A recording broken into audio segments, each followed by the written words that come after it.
According to the sacred writings of ancient Egypt, before the sky, before the earth, before the sun itself, there was only none.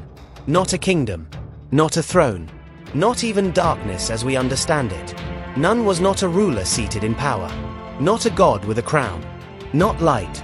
It was infinite water, boundless, formless, without shape, without time, without horizon, no beginning, no end, only silent potential.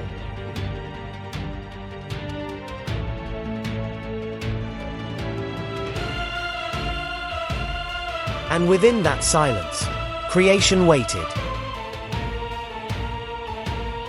From the endless waters, something rose, not by chance, not by accident. A mound emerged, the first land, the Ben-Ben, and upon it stood a being who had no mother, no father, no origin. He brought himself into existence. Atom, the first will.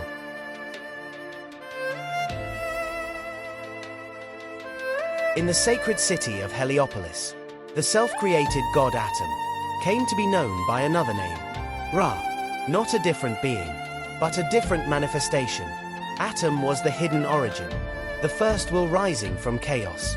Ra was that same divine force, revealed as light.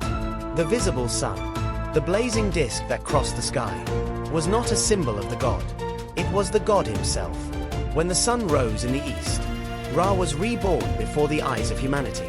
When it reached its height, he ruled as king of the heavens.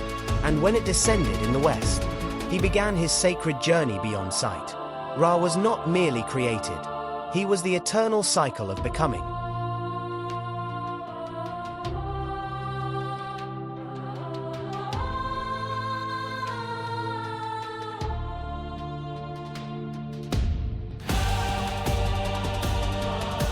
Alone upon the first land, Ra brought forth life.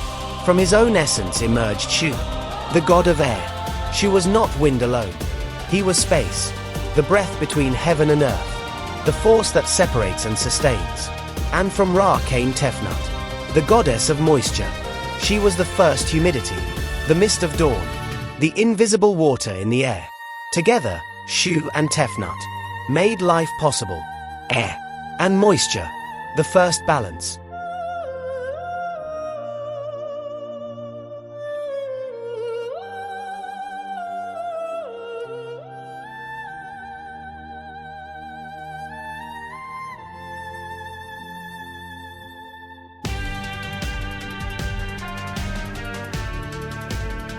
From Shu and Tefnut came a new generation. Jeb, the earth. He was not soil alone.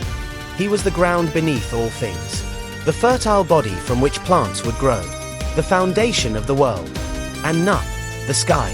She arched above him, vast and luminous, her body covered in stars. Once, sky and earth were joined, but Shu stood between them, lifting Nut high above Jeb. And thus, the cosmos was formed. Earth below, sky above, order established.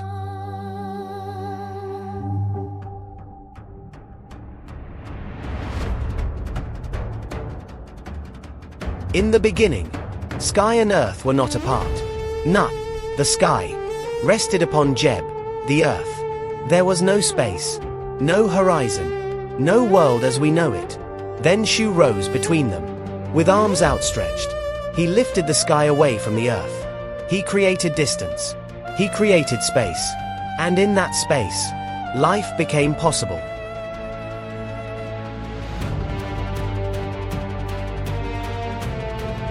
Now the cosmos had structure. Earth below, sky above, air between. And at the center of this balance, Ra. The sun moved across Nut's body. Light touched Jeb's soil. Order replaced chaos. This balance had a name, Causa Lenta, Marat, the principle of harmony, the law of existence.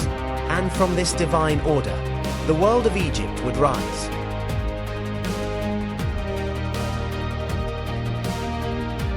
At the highest point of the sky, when the sun stands above all things, Ra reveals his full power, not hidden, not distant, radiant, absolute. He is the falcon crowned with fire, the sovereign of the heavens, Around him gather the divine powers, guardians of order. This is not a paradise. It is authority, the throne of light. At the center of the cosmos. Pause, breathe. At zenith, Ra is king.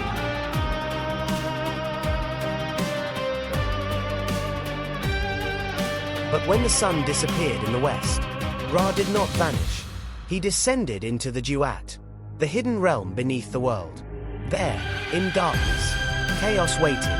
Apophis, the great serpent. Night after night, the battle was fought, and every dawn proved that light had prevailed.